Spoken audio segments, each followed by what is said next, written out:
this is what they say near South Side, but it's actually West Magnolia. So you can see the West Magnolia right here. See W Magnolia? That's what I call it. The sign above it actually says South Side. Right there. So, don't know what we called it West Magnolia. It's just a bunch of restaurants, live music. It used to be theater too. They had theater here as well. It's been here for a long time. But now they have these complexes here. You can live in like units and apartments and things like that. Also, another thing I want to say about LadyHawke are the voices. Okay, just the voices alone. If they did that as like a radio show, it would still be an incredible radio show. But it was an incredible movie. I mean, you have John Wood's voice. It sounds like Laurence Olivier practically almost. You got Rutger Hauer, you know, the Hitcher. It has his voice, you know. Well, actually, sometimes I think I sound like Rutger Hauer if I'm doing Rutger Hauer, yeah.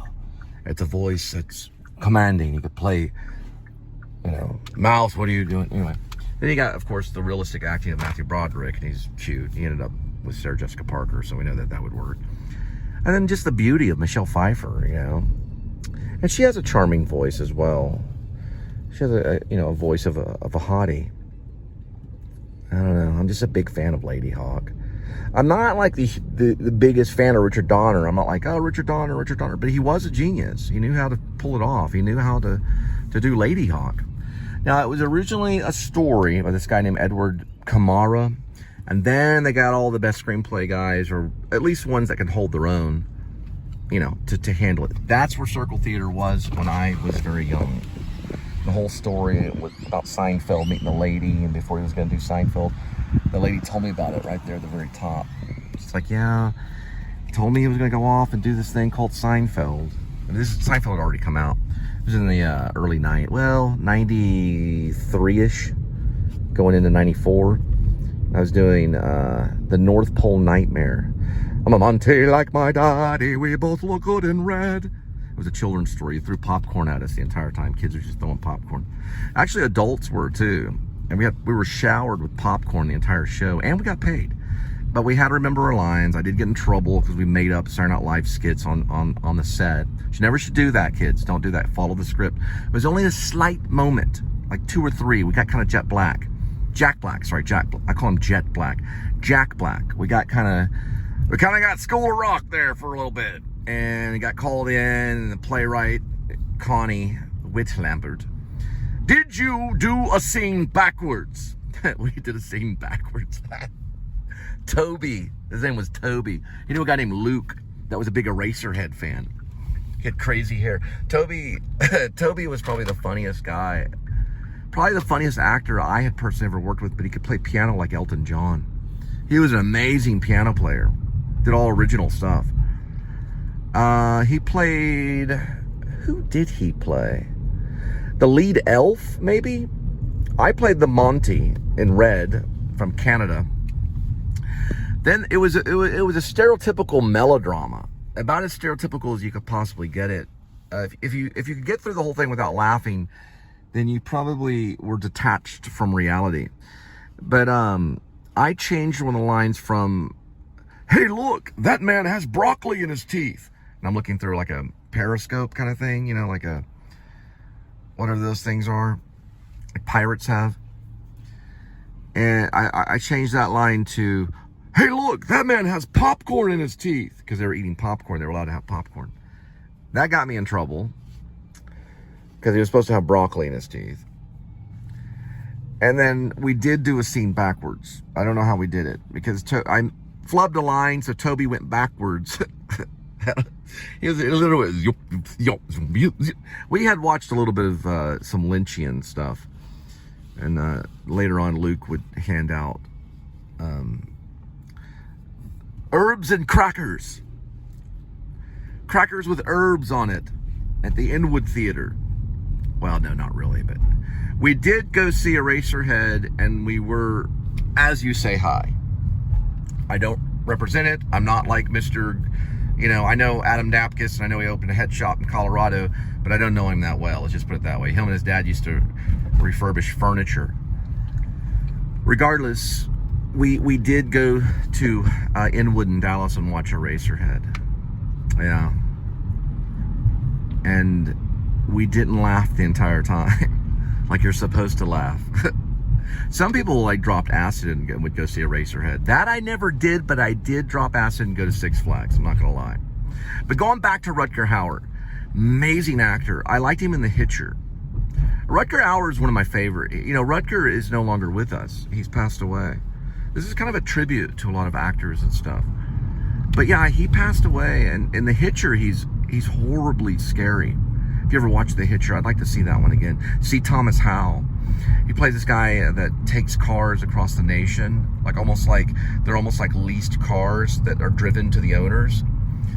And he runs into a hitchhiker. And the hitchhiker turns out to be like almost like a supernatural serial killer, kind of weird. It's very creepy. And Rutger Hauer did it, and it's like one of the best films ever, you know. But LadyHawke will always be just personally just why it's on. Okay, it's not on my top 11, but it did make it. Hopefully on my honorable mentions. It might have did. I think it did. I put Richard Donner in there. I'm gonna double check tonight. I go back through my honorable mentions. But it ends, believe it or not, right now, and I don't know why, there's no particular order in my honorable mentions. And there's only a few that made the top 11. But in my honorable mentions, the last film, believe it or not, is Shakespeare in Love. Isn't that funny? I love Renaissance stories. Stories are medieval. And definitely, if I were given like, okay, Cole, we're gonna give you 4 films. You choose, whatever, originals, whatever. Probably I would throw away a few of my personal ones. I'd probably I would attempt Grace, aka Werevlog. I would probably attempt Escape from Maine. Maybe I would write up a medieval one. And then of course, Deep on Ellum. I'd want to do that one too. You know, if I had to choose only 4. Maybe a medieval one. And I have this one idea about the plague. It's one set in the plague called Red. I worked on it down here over by the Modern Art Museum when it was Darnell Apartments. When Annie had taken off to the Navy. My friend Annie, she went off and got on a submarine or aircraft carrier or something.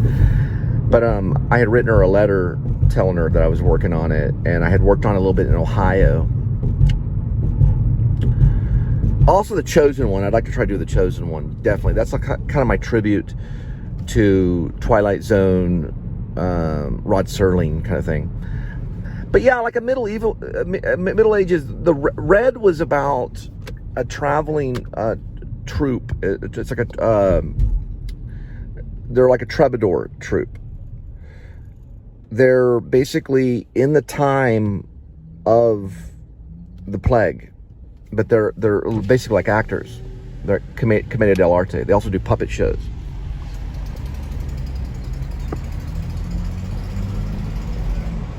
And they do these puppet shows, and they're trying to escape the plague. COVID had come out, you know. I'm surprised I didn't go back to it. I did write Chin, which was about, it was a little novel I wrote that was about what was going on after I got hit in the chin and COVID happened. Like literally right almost when I met Linda. But Red was about this traveling troubadour group that the plague is there. And they did puppet shows, and they have to try to, and they get pulled into this castle with these different color rooms, just like Edgar Allan Poe's Masque of the Red Death. And they come across this like evil king and stuff, and they're trying to survive the plague. That one I might try to toy with and stuff. It's kind of my Bergman, you know, Seventh Seal kind of thing. I think death is in it. There's like a death character that shows up, and there's all these different rooms they go into. It's almost in moments. I worked on it a little bit when I was studying mime in Ohio with Greg Goldston. I'd go in my dorm room, or whatever it was like an apartment. I'd go in there and I would secretly work on it, and then I'd go practice my mime. 8049 4.4.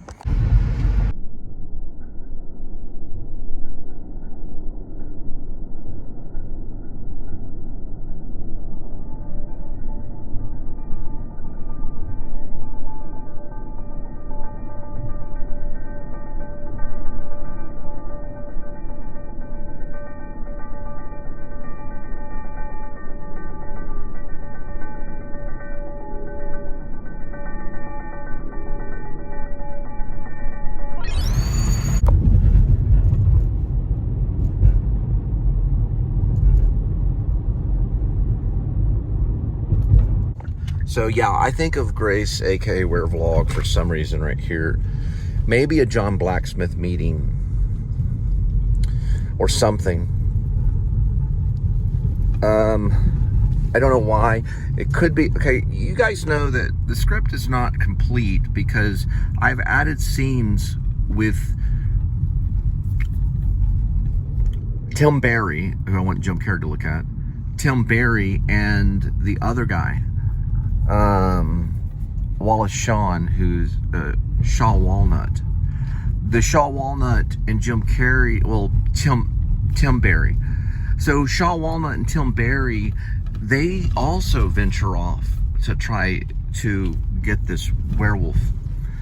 They're kind of the comedy relief big time. Like, they're the big time comic relief. But they also, Shaw Walnut is like a gypsy too, but he has this gypsy curse thing. And he is like a major gypsy that knows for sure that the werewolf is close. The werewolf is, you know, in Barksville and has proof of it for a while. That's why he opened the feed store in the first place. But he wants to, like, exploit the werewolf. And he wants some of the werewolf's blood. He doesn't want to kill the werewolf. He wants the werewolf to live. Oh, this is a cemetery. It's kind of spooky. Right. So Shaw Walnut is a little bit different. But he's with Tim Barry, and Tim Barry is just as dumb as Dumb and Dumber. You know? He's a really dumb guy. He doesn't get killed by the werewolf. The sequel is even... Oh yeah, this is the wrong one. The sequel is like... Beige.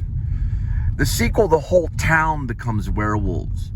Barksville, the entire town, becomes this town of werewolves. Like, they function as werewolves. They know they're werewolves. They have like a courthouse, a law. You know, they're like really werewolves. Just think of True Blood. True Blood's the best thing. True Blood's the best thing ever. True Blood's better than butter, man. Whoever, the guys that created True Blood, complete genius, man. But anyway, the first one is more of a movie, and then it gets into the town of Barksville for real. Now, when you go to the town of Barksville in the movie the first time, this is not the right way. Yeah, probably not. The town of Barksville in the first time you do it, it's just an innocent little town being attacked by a werewolf. It just happens to have the name Barksville. But you find out later what goes on with the dog food. Yeah, it becomes cursed. Like a guy named Shaw Walnut. They kind of talks like this a little bit. And, you know, I outsmarted you. Yes, I did. I switched them around, didn't I? Yes, I did. I outsmarted you.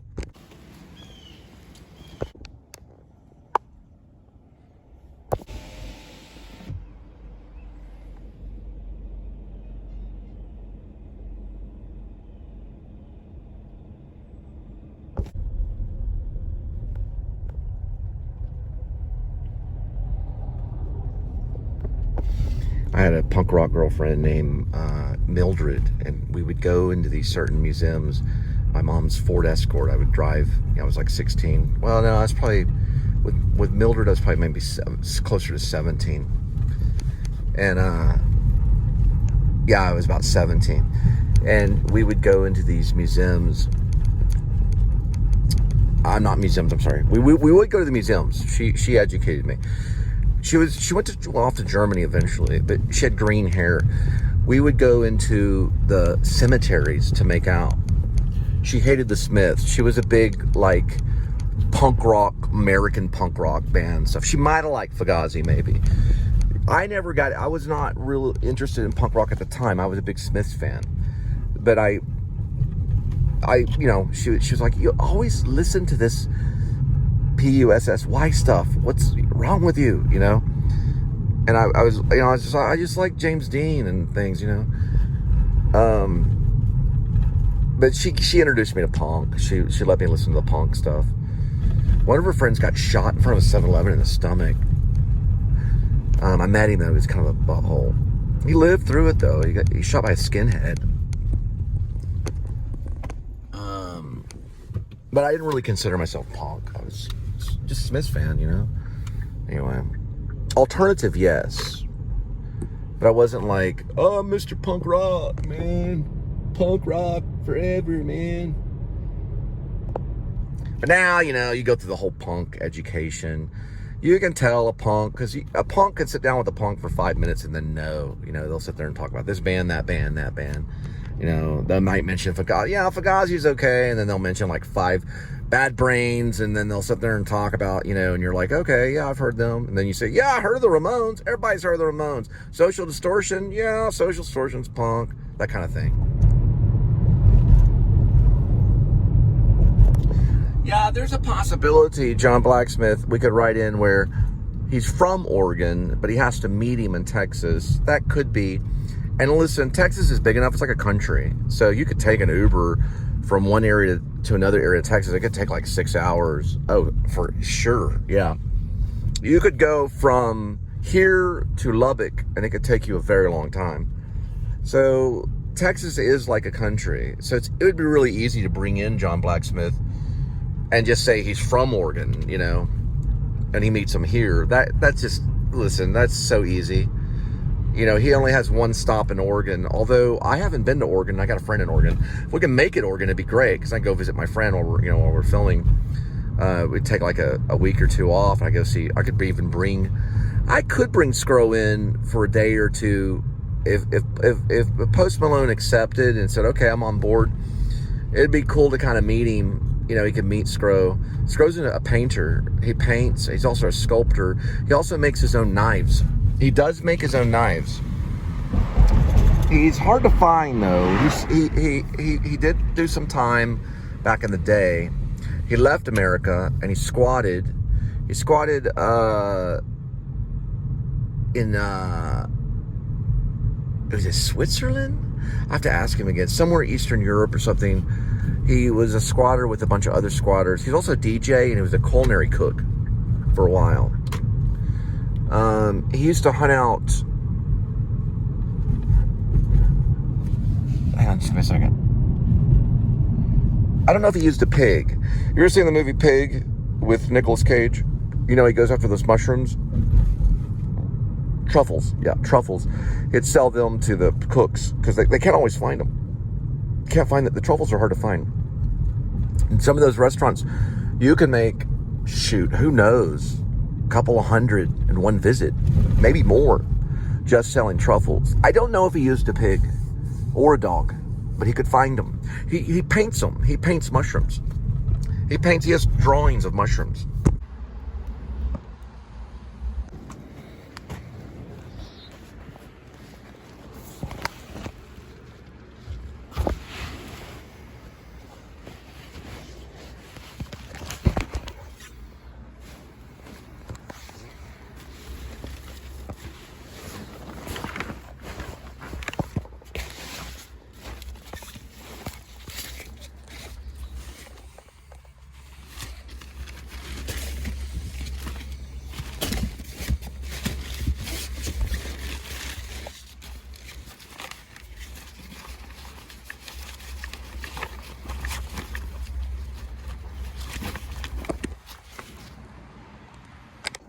Eight 37.9 3.8.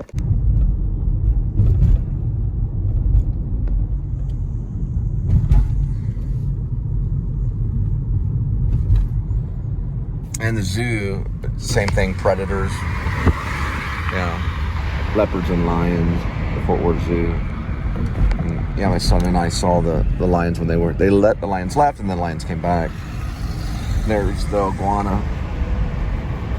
Yeah, it's a full house.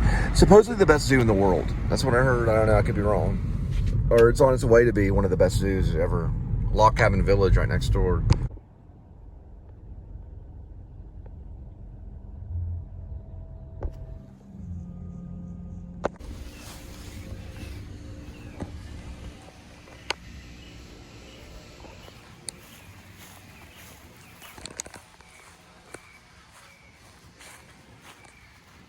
Thanks. All right, 858 14.6. Hey, listen, I know we're in Fort Worth, Texas, but I want to say something about New York. I'm gonna turn the music off there. You know, I don't even really want to talk about New York right now. I mean, it's always been rough. New York has always been rough. There's nothing wonderful about New York. It's always been a battleground.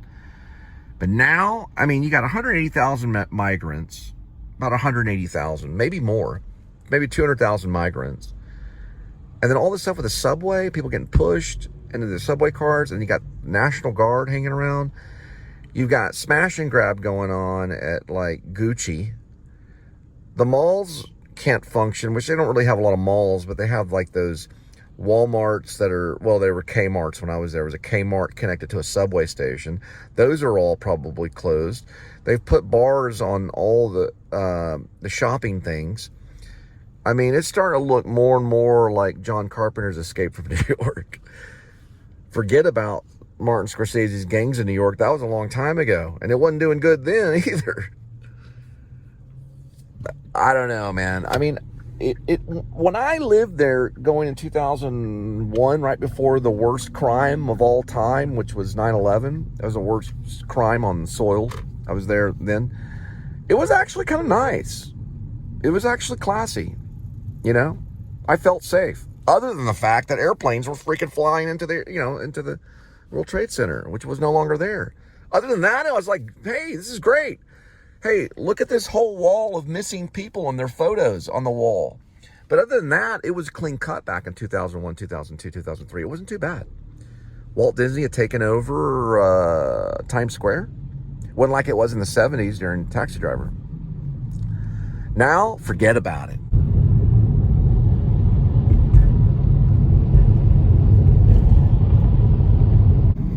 But I don't hold anything against New York. It's not like I'm anti-New York. I'd love to go back and see the buildings. I'd like to see the Freedom Tower. I would like to see a decent off-Broadway show. I mean, I'm not going to sit there and go, hey, I'm going to go see a good Broadway show. Yeah, you're going to see a good off-Broadway show. You know, you can go see a good Broadway show. I know that the Phantom probably was good. They took it off. They took the Phantom away. They kicked the Phantom out. They said, look, we had enough of you. You're screaming and yelling. You know, you've done enough. We use circus freaks, everything. Goodbye. So the Phantom left, and then, you know, Les Mis was probably a beautiful show. And then, of course, you know, The Lion King. I'm sure The Lion King is great. Hey, there's the best artists there. Even Christoph, I won't talk about him, but the best artists that are around, that are around New York and stuff, you know, they don't always get to see The Lion King, you know. If Marlon Brando was resurrected to do Streetcar, he wouldn't have time to see The Lion King. He wouldn't be able to see it. He might meet some of the actors. That's not going to happen, but because, you know, Brando's dead. But what I'm saying is that you got these big time actors. I don't even know if Lion King's there. I have to check it out. But I always heard The Lion King was amazing, and I'm sure it was. I'm sure it is. Cabaret was hot when I was there in 2001, 2002. There was Cabaret, and you know, they were doing some really good stuff. And out of nowhere, that wasn't the World Trade Center, was it? Yeah, I think it was. Was that an airplane? Hour later. Was that another airplane that just hit the other World Trade Center? You know, it was that kind of thing. It changes the fun, you know. It's not like theater is like, it's not like you're a theater actor. You're like, gee, my life's fun. I have to do vocal cries and annoy the neighboring business, you know. Hello! To sit in solemn silence in a dull, dark dock. And a pestilential imagine doing that all day so that you can be heard at the back of the theater. They can't just mess around. At least they're, you know, of course, if they're a playwright, they can have tea and biscuits and eat steak occasionally with chocolate sauce and maybe have a little bit of fun, you know. But even they have to look over their shoulder because, well, they're a mouthpiece for the nation, at least for that area. There's things they have to go through. The actor does have to stay on his toes. And especially in New York City, that's why it's a town of legs. While LA, of course, Los Angeles, Hollywood is a town of faces. That's what they say.